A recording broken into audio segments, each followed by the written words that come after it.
Before you go. Don't disrespect No, me. no, no, no. Designation card. His designation card. No. You run your... This episode is brought to us by Audited. Be sure to check the link below, subscribe to his channel, and give him the credit he deserves. In this episode, Audited is standing outside Trowbridge Police Station, minding his own business, when officers spot his camera and immediately shift into control mode, not because of crime, not because of complaint, but simply because they dislike being filmed. Within moments, they're demanding his details, making vague references to police powers, and completely failing to explain which law they are actually relying upon. What makes it even worse is the confidence with which they make these claims, as though authority alone can replace legislation. They talk over him, ignore the fundamentals of professional conduct, and expect compliance based purely on their position. But when Ed starts pressing them on the exact power they believe they possess, the encounter takes a direction they clearly did not anticipate. Sorry, you're talking to me? Yeah. Oh, what is it? Any particular reason filming a police station? Excuse me, is that the way you approach a member of the public around here? Yeah, normally. All right, well, I'm not going to be speaking to you then. Well, what's going on here? I'm just asking why you're filming. Because I can. What's your name and number? First of all, I'm not going to speak to you. Do you want to identify yourself? I don't have to identify myself. Do you want to identify yourself? You're filming a police station. Yeah, you identify yourself there. 2541 Jenkins, yeah? Okay, so the reason I'm filming a police station today is because I can. Okay. Yeah. We were just coming out to see if you needed any assistance. Not at all. I'm outside the police station. If I needed assistance, I would have gone in. Okay, no problem. That's fine. Yeah? Yeah. All right. We're just coming out to make sure you're okay. That's fine. I'm fine. You're dismissed now. You don't dismiss me. I actually do. You're a public servant. I'm a member of the public. The encounter begins with several officers surrounding him rather than engaging in one straightforward conversation. It's a tactic that can make someone feel boxed in before a single legal justification has been provided. They immediately question why he is filming, but Ed turns the question back on them and asks for their identification. Most of them refuse, with only one officer providing a name.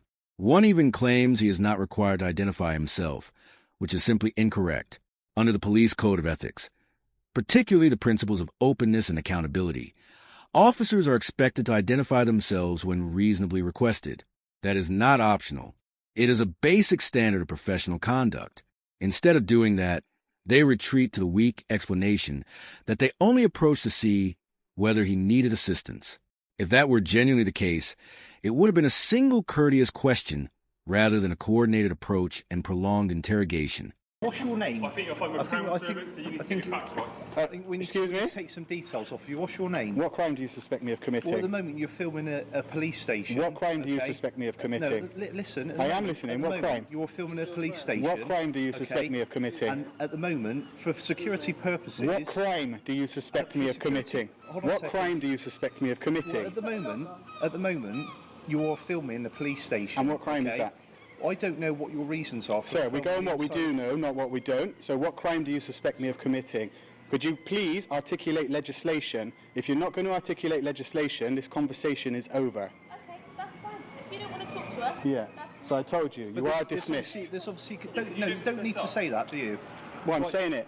The reason I'm speaking to you is because you're filming the... I don't care. You haven't identified yourself, so I'm not going to speak to you. 2808. So now you want to identify Okay. yourself. Your policy says you have to at the beginning. All right. Right. Now I'll You're see your also- warrant card also. You're also... Show me your warrant card. Hold on a second. End of conversation. The conversation quickly escalates into demands for personal details without a single legal power being identified.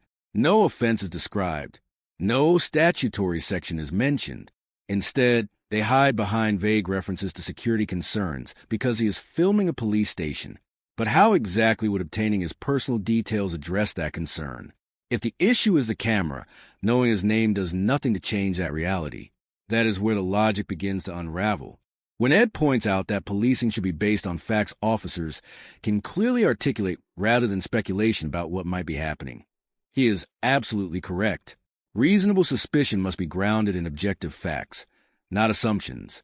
One officer eventually provides a name when challenged, but refuses to produce a warrant card or identification to verify it, undermining the very accountability they expect from the public.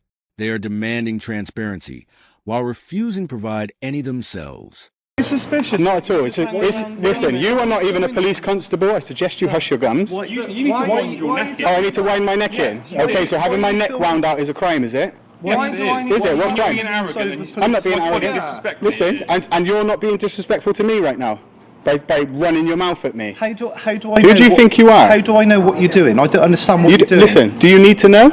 At this moment in time, you're suspected for a terrorism offence. Oh, Section 43? Because Section 43? you're filming inside. Is that Section 43? You're filming inside the police Is that station. Section 43? You're filming inside. Is that Section 43? Stop interrupting. I'm asking you, You're Constable. filming I'm asking you, inside of a Constable. police I'm not going to station. speak to you anymore. Is it Section Why are you- 43? why are you filming Is it a police station Is it for? because I can? Well, at the moment, like I say, you can't. Could you, if you want to articulate legal legislation that says I can't, then I will. Let's wind it in. Let's wind it in. I'm going to ask you a specific question. What you just said there, in regards to the terrorism, yeah, are you talking about Section 43? I'm talking about somebody. No. Sections. Legislation, please. Let's talk legislation. I don't need to talk legislation. Do you know it? If you're not going to talk legislation, this is over. When one officer tells Ed to wind your neck in, and then suggests his behavior could amount to a criminal offense simply because he challenged him, it reveals a serious misunderstanding of the law. There is no criminal offense based on someone being argumentative or questioning authority. Public order legislation requires specific legal elements, such as threatening, abusive, or insulting behavior that is likely to cause harassment, alarm, or distress. Merely challenging an officer does not come close to meeting that threshold. The fact that it is framed as criminal simply because they dislike his tone says far more about their attitude than it does about the law. Then comes a familiar fallback. Terrorism, not a specific power, not a particular section of legislation, just the word itself, as though mentioning it removes the obligation to explain their actions. When one officer openly states that he does not have to discuss legislation. I'm asking you why you're filming a police station. If you articulate a crime which says that I am at liberty to give you that, listen, you just asked me a question. For the camera, this gentleman is pointing a camera into a police station. Yeah. Okay. So there's obviously cause for concern. What cause for concern? Well, because of the security. Articulate of the crime. station. No, listen. Articulate a crime to me. What? From who? From who? From all kinds of From who? Any what are you talking about? Be specific. I'm being specific with you. Anything that looks out of place. That's what's how we what's work. out of place? A person that. All right. So I'll tell you what I'm doing. I'll tell you what I'm doing. I'll tell you what I'm doing. I'll tell you what I'm doing. I'm making a story. I'm an investigative journalist, and I'm gathering content for a story. Okay. There's my reason. And that's what we're trying to find out. Yeah, we just told you. I didn't have to tell you. Yeah. But I did. So that's what I'm asking. No. I'm not threatening you or anything. But listen, no. Because you're doing exactly what thousands of police officers do in this country. Okay, you come up to somebody expecting them not to know the law, and you start throwing accusations. Ed continues asking the simplest and most important question possible: what crime has been committed? Instead of answering, the officers repeatedly return to the same vague security concerns, almost as though repeating the phrase enough times will somehow transform it into lawful justification. That repetition is revealing. If there were a genuine offense, it would have been identified clearly and immediately. Instead, the encounter drags on while nothing concrete is ever put forward. Eventually, Ed explains why he is there, not because he's required to do so, but because he wants to break the deadlock and move the conversation forward. Ironically, that is what exposes the weakness of their position. The more they avoid naming an actual offense. Shit like that around it, though. Yes, you did. You came out. You're assuming. Man, what is your issue? But then why won't you let me finish speaking? Because you're not letting us speak. You weren't. I don't have to let you speak. We were We don't asking. have to let you speak. But then go away. Go back in and do some actual police work. As a journalist, surely you should know by asking a just question. listen. You should get an answer. Do you suspect me of a crime? Well, at the moment, Can you answer yes or no? I'm a bit concerned as to why you're pointing a camera. Is into a police concern a station. crime, sir? What? Do you suspect me of a? Do you suspect me of a crime? Like I say, I'm trying to find out from you why you're pointing a camera. Do into a you police suspect station. me of a crime? Well, at the moment, it's a bit suspicious that you're pointing a camera. Is into a police suspicion station. Is suspicion a crime?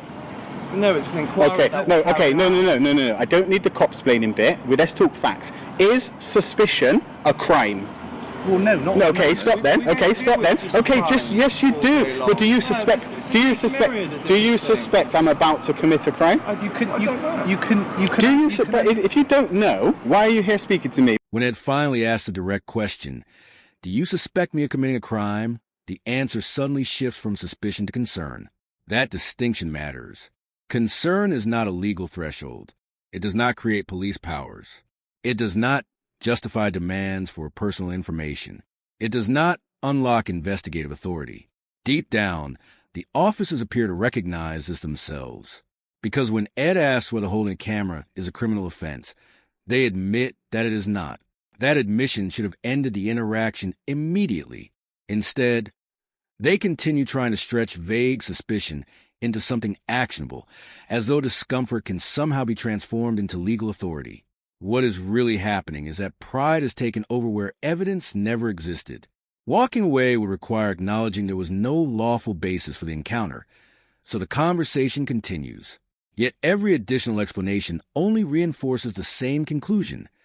No offense means no power. Because it's policing by consent, isn't it? Is it not policing by consent? Okay, so when I'm asking you questions to try to understand why you're accosting me and you refuse to answer the question, you are, because I'm just a normal member of the public. Yes. You're just trying to get... No, I'm not. No, you're I'm not. So just let me speak. I don't care what you have to say. Okay, How about that's that? fine. Jog on. That's- Off your trot. There's snout going on around here. Is rudeness a crime? Yourself look silly No, because but Is rudeness a crime? You're being rude Public to us. order We is. don't have Huh? to engage Public with you. order so just is. work. Yeah, public order. But am I using excessive words or behaviour? So then don't listen. You don't even know what. Before you go. Don't disrespect No, him. no, no, no. Designation card. I want to see his designation card. I want to see his designation card. No, no, no, no, no. You wind your neck in. Off your trot, little piggies. Peppa Pig. Peppa Pig. Pigs. What stands out most by the end is not the confrontation itself, but the retreat after demanding details. Hinting at terrorism and stretching suspicion as far as possible, another officer suddenly states that Ed is not required to engage with them. That is a dramatic shift from where the encounter began. They were the ones who initiated contact, set the tone, and escalated the situation. Yet, once the questions become more precise and the requests for identification continue, disengagement suddenly becomes a preferred option. One officer physically guiding the others away speaks volumes. Then there is the issue of accountability. Ed again asks to see identification, something that should be routine and straightforward. No warrant card is produced. Instead, the officers walk away while continuing to shout instructions. That is not professional communication. It is frustration taking over. If they had confidence in their legal position, the conclusion would have been calm, measured, and clearly explained. Instead, the encounter ends with raised voices and unanswered questions. What this interaction ultimately exposes is not simply poor legal knowledge, but poor restraint. The officers were not enforcing anything concrete. They were reacting emotionally. And once reaction replaced reason, the entire encounter collapsed under the weight of its own contradictions. They entered the situation believing authority alone would carry them through. They left knowing that it would not. That's it for today's video. If you enjoyed this episode, don't forget to like, comment, and subscribe. It really helps me continue my independent coverage. Also, don't forget to check out Audit. His channel is linked in the description, so be sure to show him some support. Thanks for watching. This was British Police Hub, and I'll see you in the next one.